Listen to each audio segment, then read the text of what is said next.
Welcome to the Mullin It Over podcast with Reverend Jack Mullins and Austin Covey.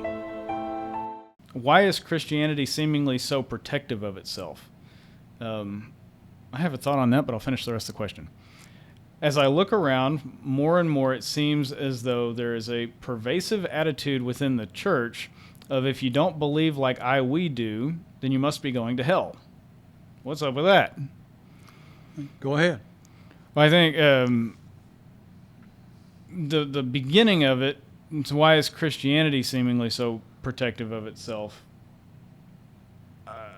Find me a large group of people that are not protective of their own ideology. Okay. I don't think that is in any way a strictly Christian problem. I agree. Defensiveness comes pretty naturally. Anchor and adjustment. It's very easy to anchor to what you believe and try to bend everything around you to fit that. And I think we see that in political sphere. We see that certainly in religious sphere. I mean, we see that in radical religious sphere. There are groups in the Middle East, radical groups in the Middle East, who certainly are trying to bend the world around them to. And some of those radical groups are Christian groups. Yes. Yeah, I mean, when we hit radicalism to the point of trying to subjugate people through terrorist activity, that is definitionally trying to bend the world around you to fit your ideology. Yeah. So we have had those groups here, too. I mean, there are certainly cults that have been here that have bent the world, attempted to bend the world anyway. Yeah. Some of them came out of the DOC. There have been those.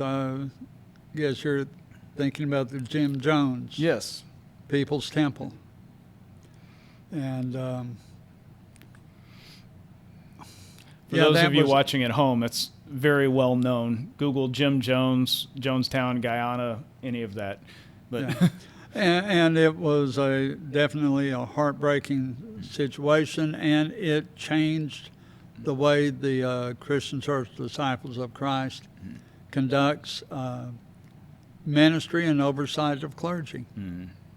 And I remember some of the conversations early on. Some of the old school disciple clergy resented the region requiring them to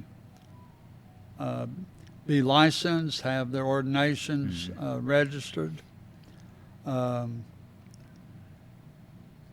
when they stopped and really thought about it, whether they liked it or not, they recognized the need for it. The necessity. Yeah. When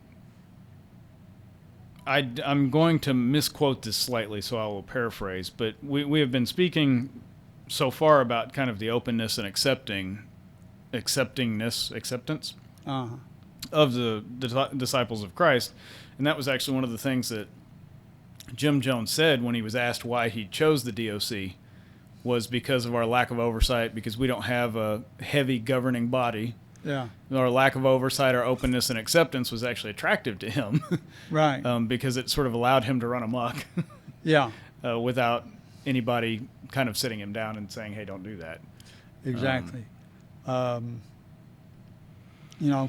you have any group that has a loose organization at the top, it leaves the door open for lots of abuse. Absolutely. Talking about quote unquote the church, there are over 200 denominations in the U.S. alone. And I read that there are over 45,000 globally, according to the Center for the Study of Global Christianity. So that's just within Christianity. That's not including other Abrahamic religions, any other kind of... No, gotcha. The Hindu sects, the Buddhist sects, none of that.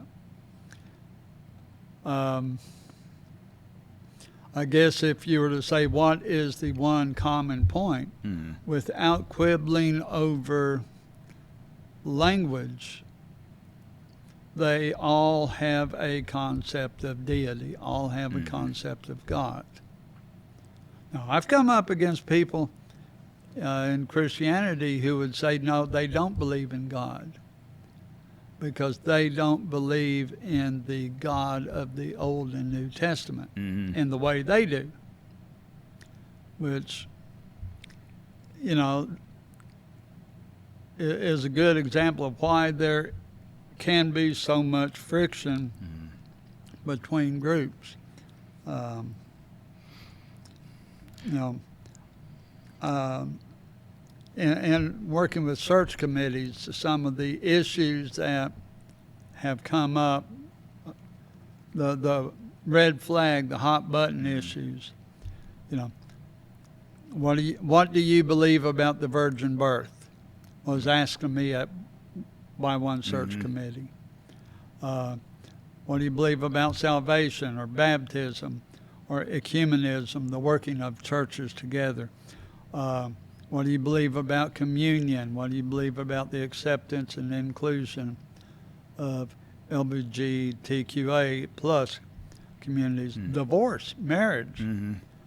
Any of those points can be a point of commonality or friction and disagreement.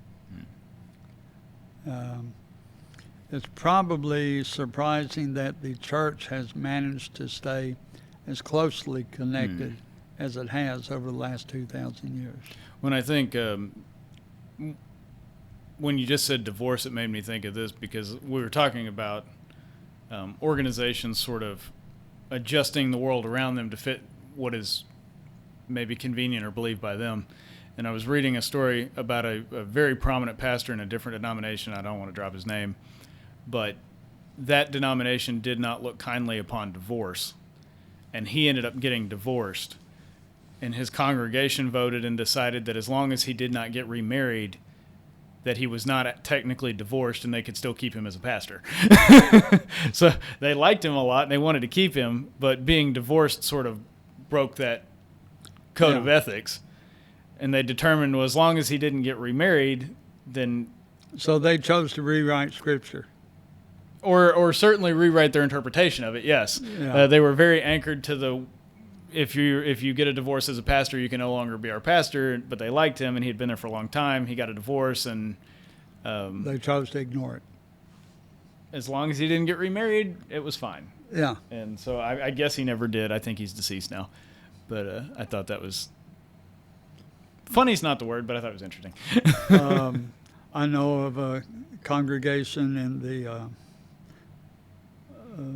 Midwest that a lady had a child out of wedlock and was asked to leave the church, was requested to stand during worship and confess her sin of fornication and then leave the church. That's spicy. I probably would have just left. Yeah. Like, why would I stand? Exactly. And that's what she did on the way to the attorney's office. There you go. But, you know, it's bad enough you have to divorce a partner, break up a family, but you often end up divorcing the church because somebody, quote unquote, gets custody of the church. Yeah. Even if the church is not one that has a problem with divorce, probably both parties are not going to stay. Yeah, because they each have their own group of friends, and it makes it terribly difficult. I've seen it tried a couple of times. It takes a very, very, very mature and unique couple who actually choose to go through post-marital counseling as well. And usually they are a family with some children. How do we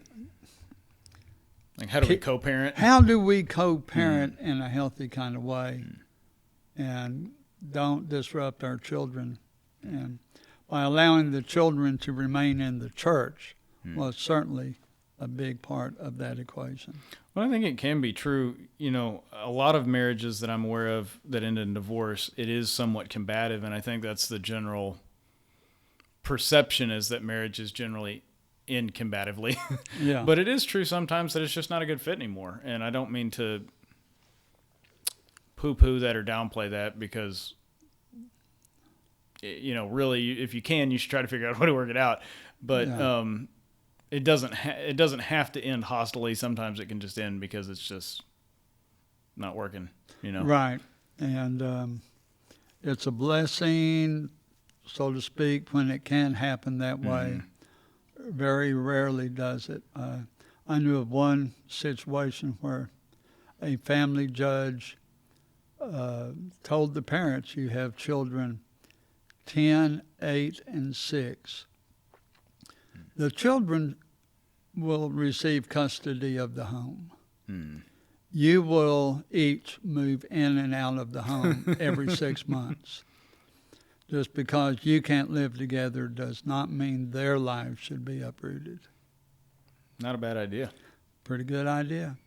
And then when the middle child turns 12, the kids can decide which parent they desire to have custody.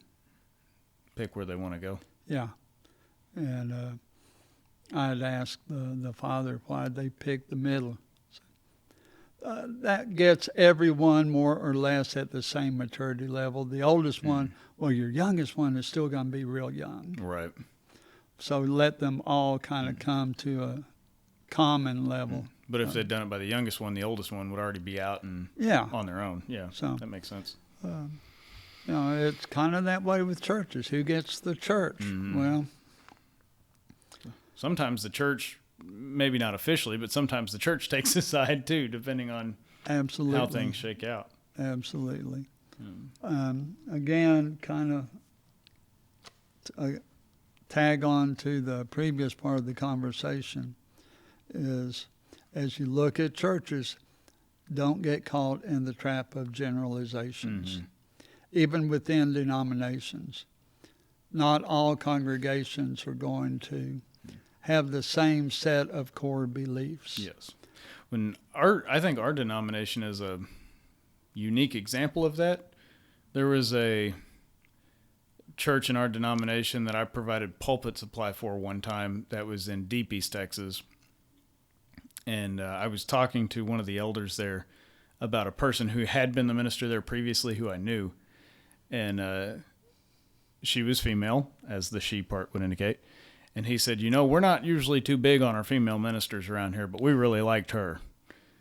And then, contrary to that, maybe 3 hours away in the Metroplex area, we have, within the same denomination, all, or not all, but very LGBTQ-friendly churches, almost exclusively LGBTQ-friendly churches. So within 3 hours of each other in the same denomination, we go from we're not big on our women ministers to We are. 60 or 70% of the congregants are LGBTQIA.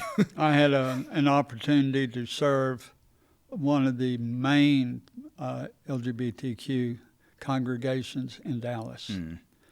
And this was 20 years ago. And I had known the congregation for years, growing up around here. And they said, we'd like you to take the position of senior minister. And I thought about it, and I met with them. I said, I'm going to decline. And they said, why? I said, because I don't know how to adequately relate to and minister to the unique concerns of your population. I have always loved your congregation, and I would love to, but I don't think I am the best fit. And kind of like when I was asked coming out of seminary, would you serve a black congregation? And I was asked by the president of one of our African American colleges here in the state. And I said, thought about it and said, no, I don't think so. And of course, everybody bristled. Why not? Because I don't understand their needs and their life experience and what they need from a pastor. Right. Is that like, would you serve? Yes. Does that mean that you feel like you would really be that beneficial to them? Yeah. It's like, no, I wouldn't. I don't. Yeah. I haven't been in your shoes. Exactly. Um, No offense to anyone, but I'm a white boy out of East Texas, and as much as I love and respect, and I hope I have outgrown all of that, I still recognize I've not walked in your shoes, and I don't know how that feels. Right. And again, every church, every denomination is different, and a lot of them don't understand why the one across the street believes the way they do. But you know what? That's okay. You do your thing, I'll do my thing. If you don't like them, send them my way. We'll love them. Well, I never understood why churches don't do more of that. There are churches that I've heard referred to as launchpad churches. Yeah. They're maybe larger churches, but I don't want to say maybe that's going to sound demeaning. Maybe they don't take as deep a dive theologically as other places do, but they're an entry point. Sure. Which is a good thing to have. Like some people say, oh, they don't get theologically deep, like it's a negative. It's like, well, if the first time you went swimming was in the ocean, you might have had a rough time. Maybe try the 3 foot, 3 foot in at the kid pool first and then work your way up. But I don't know why we don't do a better job of trying to. We interchange members in the sense that we steal them from each other. A lot of church growth is actually the church down the street shrunk or made somebody mad or whatever, and so we took their people. Yeah. But we don't tend to actively try to help people find the place where they're the best fit. Yeah, and part of the reason is, and it kind of gets back to that defensiveness, congregations get defensive over the way we are going to do it. Do you want to grow? Well, not if it means we're going to have to change. Yes. And I had that statement made to me in response to a question I asked, do you want to grow? No, we like the size we are. We really don't want to grow. We don't want anything to change. Then why are you doing what you're doing? Right. Well, we're doing what we're doing now because we enjoy it. Why are you not doing more? Because we'd have to change. And the unfortunate reality for them is the world is going to change whether they want to or not. Yeah. You can get left sitting still real fast. Yeah. And it's hard, when you have a congregation who have been doing worship, for example, in the same way for 50 years, predominantly. Their liturgy is set, the way they do things. Well, every church, I don't care if it's a Bible church, a contemporary church, everybody has their own liturgy. All that means is they have their way of doing things. Right. They have a particular order they are used to. Certain things they're going to do every Sunday. So it's hard for them to adjust that to make it newcomer friendly. I had a friend one time who said, referring to a church as a church family is sadly appropriate because the most difficult group to break into is an established family coming in from the outside. And that's true, especially if it is a tightly knit family. My wife's family is very close, or was, and they would gather together every Sunday afternoon for a meal, a picnic, and all the cousins knew each other. And it was a bit daunting to figure out my place in that. You were the outsider. Of course. Hey, I was a kid from Dallas. Yeah. Coming into rural Arkansas. I had a lot working against me. Just the TV show alone would do you in, wouldn't it? Yeah, man. And but churches are kind of that way, and we don't, we are not intentional enough about creating situations that are not only welcoming, but are intended for new believers. You know, like you said, the situation where someone can come in and are allowed to grow in their faith and understanding. They're allowed to wade in the shallow Right. before they're thrown into the deep.